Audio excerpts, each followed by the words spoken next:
My subject is Battle of Limbaži or beginning of the Battle of Cēsis. And Mötley Crew of Estonian Defense Force or Estonian National Force. The 9th Infantry Regiment, who bear the bulk of the first day's battles in 1919 during the Battle of Limbaži. And in Estonian Defense Force during the Independence War, it was one of the youngest regiments that was formed. It became as a regiment in end of the February 1919, being one of the youngest. And at the beginning, it was mainly young schoolboys and also those who were left outside from the official mobilization. So older, or who had families, or some other ways were officially out of the mobilization of the Estonian Defense Force. Beginning of the battle, the regiment was approximately 2,100 men. And the Germans didn't know that. So, but the Battle of Limbaži was the first clash of the Battle of Cēsis between Estonian 3rd Infantry Division and the German Iron Division.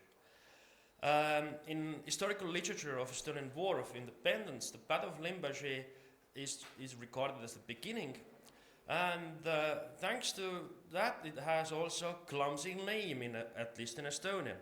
Lemsalu-Roopa-Võnnu-Ronnenbergi lahing, or Lemsalu-Roopa-Võnnu-Ronnenberg battle. So, and if I looked in the Latvian historiographical literature, then only Battle of Cēsu and Rauna are considered a part of the battle. And one of the main reasons is because the Latvian Northern Brigade participated in battles of Rauna and in Cēsu. But then again, sometimes it's just a matter of taste how to call a battle.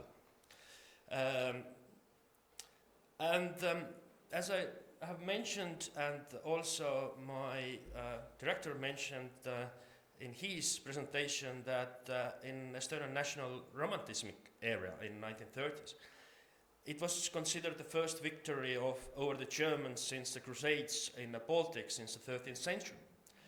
I have seen quite many memoirs and also articles about the 9th Infantry Regiment. And also it was mentioned in the 9th Infantry Regiment's book that was published already in 1923, that it was considered something important as Battle of Ümära that happened in 1210. So it has some significance also in national history. So let's go on the map at first. So as you see, where is Lemsalu or Limbaži, was the 9th Infantry Regiment. 9th Infantry Regiment's main forces were actually on very wide front line from Bay of Livonia to almost to the Aikens. And the 1st Battalion was between the main road of between Lemsalu and also Bay of Livonia, and the 2nd Battalion was around Lemsalu area, and also they kept quite deep reserves in Lemsalu.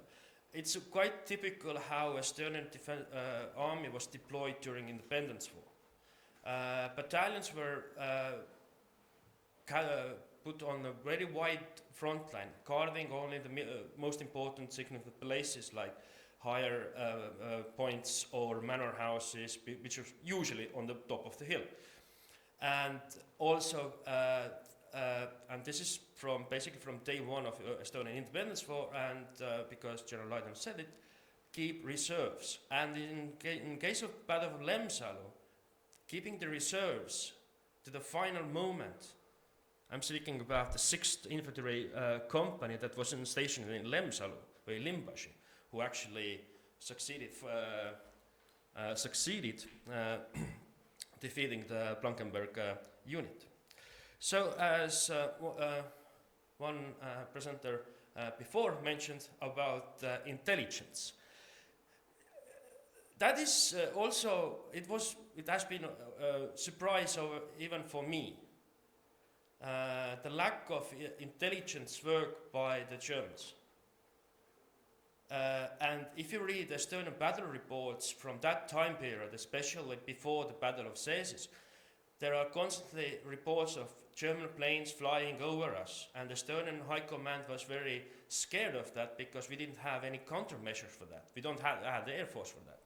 So that's one of the reasons why Estonian forces were scattered quite heavily around the areas, to hide the numbers. Like I said before, 9th Infantry Regiment was 2,100 men and women. The company the battalion commanded by Blankenberg had maximum 450 to 600.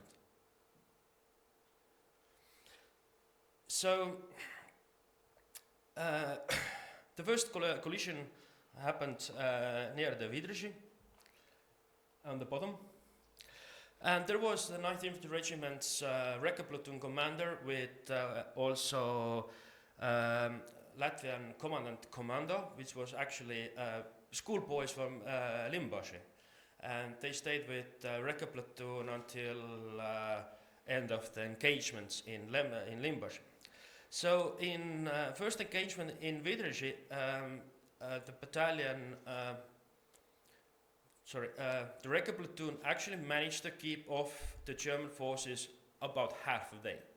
We are speaking about 50 men armed with rifles and the machine guns. In the end, the Germans, they had artillery and also gas shells, and the Estonian forces didn't have any gas protective gear. So that, it was the only reason why, one of the reasons why Friedrich Reinhold decided to retreat back to Lemsel. So, but that small victory for the Germans gave impression that there is no more Estonian forces there. And that also meant that the battalion took in, there's a military guys in the air, in battalion marching line. So, and the Germans even forgot to send Rekka platoons in front of them, in back of them, and side of them. By the way, even Estonian armor trains did that, by horses, by the way. So very simple military laws were actually discarded. So this is the famous Rekka platoon of the 9th Infantry Regiment. Friedrich Reinhold.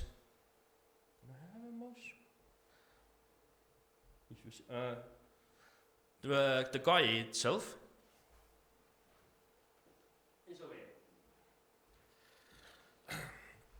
And one thing about him, he was what the Estonian army called ENG in 5 minutes, because he was in St. Petersburg in military school, but Bolsheviks took over and he didn't finalize his exams. So ends in 5 minutes. That was unofficial term for those kind of officers. But I come back to him. So yeah, the easy retreat of Estonian and Latvian forces in Limbaži gave impression to the Germans that it's going to be easy victory. And according to the von der Goltz plan, the main blow was supposed to deliver to Straupe. As soon as it was clear that the Estonians had no serious forces between Lemsalu and Inčukalnsi. In reality, there was no Estonian forces because Estonian High Command knew where approximate the heaviest attacking points for the Germans are. One is Lemsalu, another is Straupe, and the third one is Võnnu. It was just a matter of the time to find out where is the heaviest blow.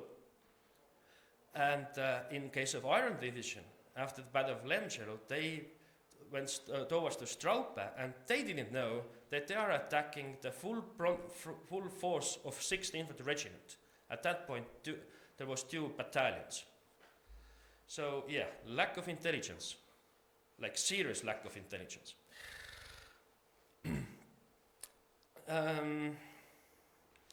And like I said, yeah, in addition, the lack of intelligence for that. And this is, although that company didn't participate in that battles, but later on it was one of the companies that reached river of Tauga. So let's go back to the battle.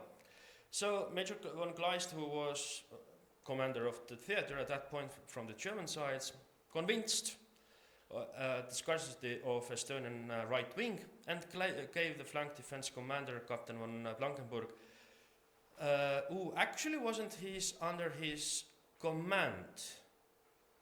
directly command, in order to occupy Limbaži and further advance up to 20 kilometers towards the Valmiera and reach the behind the Estonian troops stations at Straupe.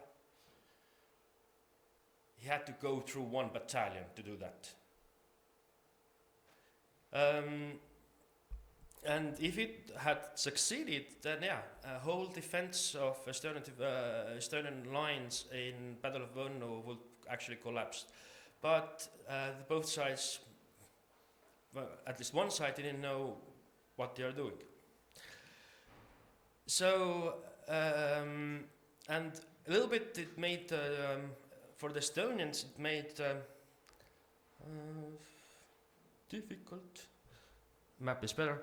For the Estonians, it made a little bit difficult one thing, because the Germans concentrated their main force on to 5th Infantry Regiment. You can see where is written VS Road or 5th Road.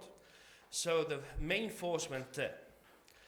And there was already lack of discipline among the men from the 5th Infantry Company.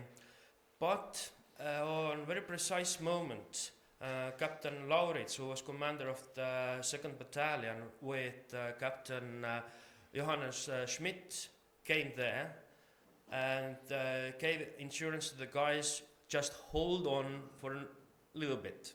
Actually, they hold on about half a day. That also gave time for Estonian, for the 6th Infantry Regiment to go on a flanking moment, and also the 8th Infantry, 8th Company. You can see on the map where they are basically going behind the German lines, and also the 7th Company got the orders to move towards to Aiaši. Unfortunately, they didn't manage to reach the Aiaši before the battle concluded, because it's quite heavy terrain. Even today, if you look at the map of this area, you have marshes, you have rivers, you have bogs, so it is quite heavy terrain, and this is basically a matter of hours to do that. So, but yeah, on a critical moment, Friedrich Reinhold and with his commanders took situation under control. And this is going to be the last time when we hear about Friedrich Reinhold, because on the battles near the Limbaži on the 20th June, he got severely wounded in a knee. His left foot was shot off by tum-tum bullets, which was actually against the Geneva law, but hey, that's war. And this is very good testimony of how good was Estonian logistics. He committed suicide in Tartu on eve of 22nd of June. Before the battle ended, he was in Tartu and had received medical aid. His leg was amputated off and he could survive, but somehow he managed to get his service revolver into the hospital and commit suicide, unfortunately. But very good logistics could get from heavily wounded guy from Limbaži to Tartu. even today, without help of helicopters, would be quite difficult to do that. But Estonian Defence Force back in those days was quite heavily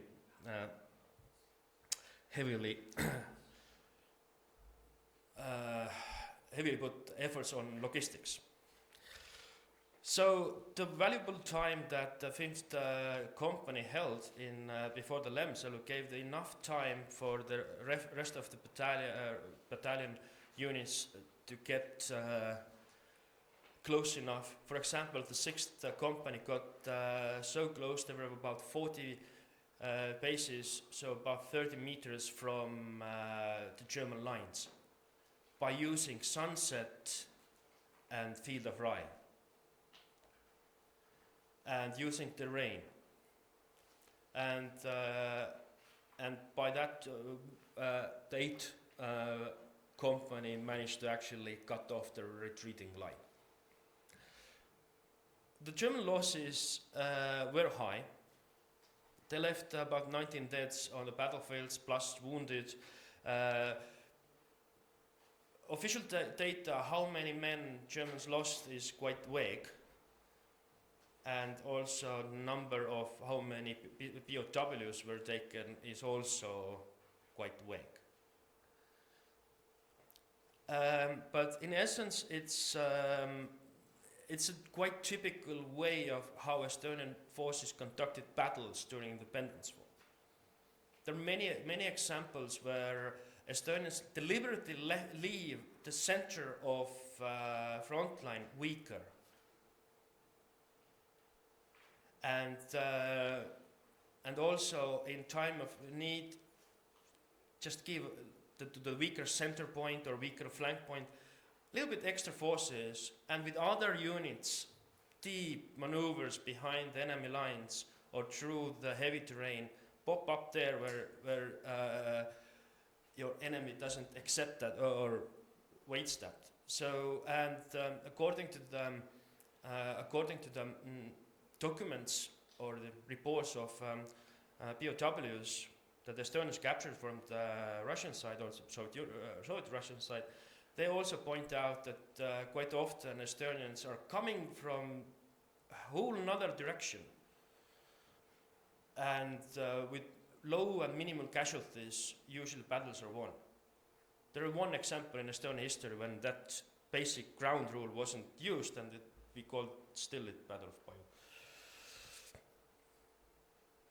But yeah, Germans, back to the battle, Germans managed to avoid complete encirclement because the 7th Company didn't manage to reach in time to Aiashi Manor. And if you look the map, so from their starting position to get to the Aiashi, it's quite a long way. And we are speaking about 120, 150 men in full arms and with heavy machine guns, etc. So it takes time.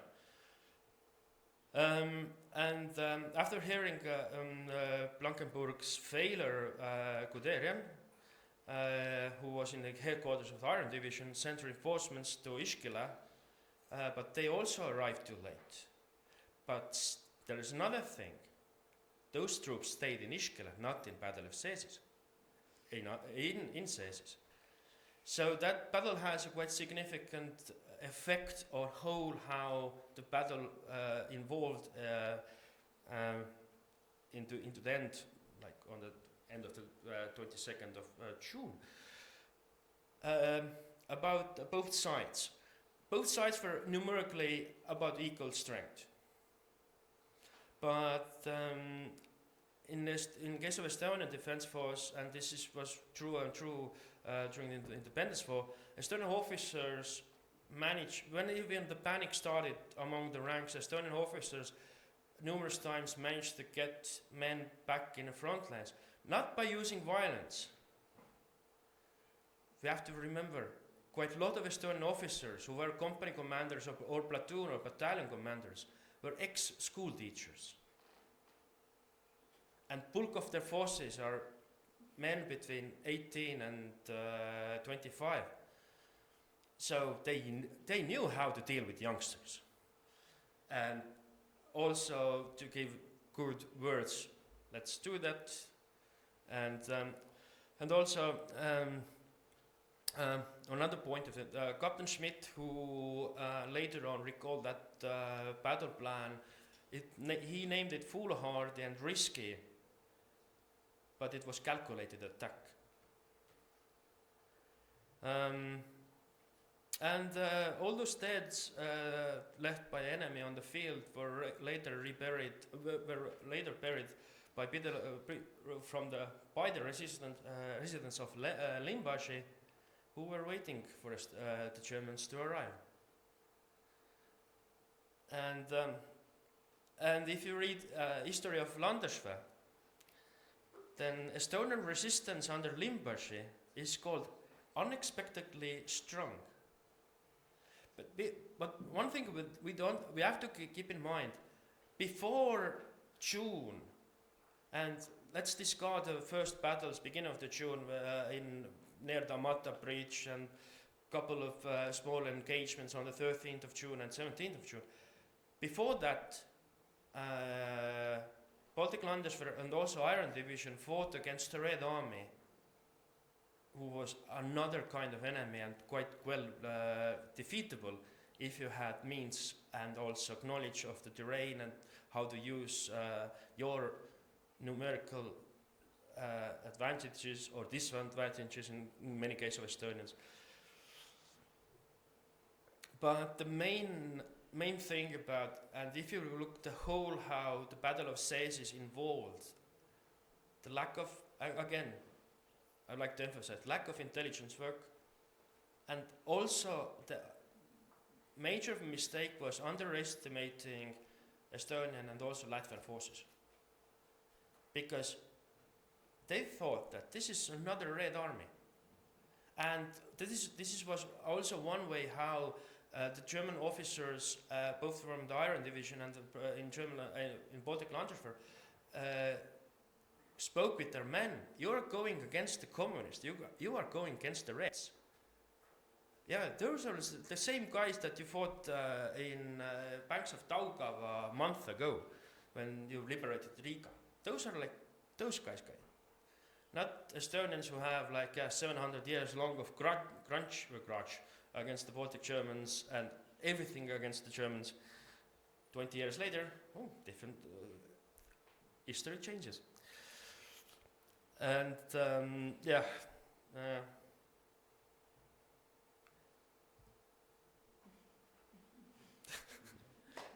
questions?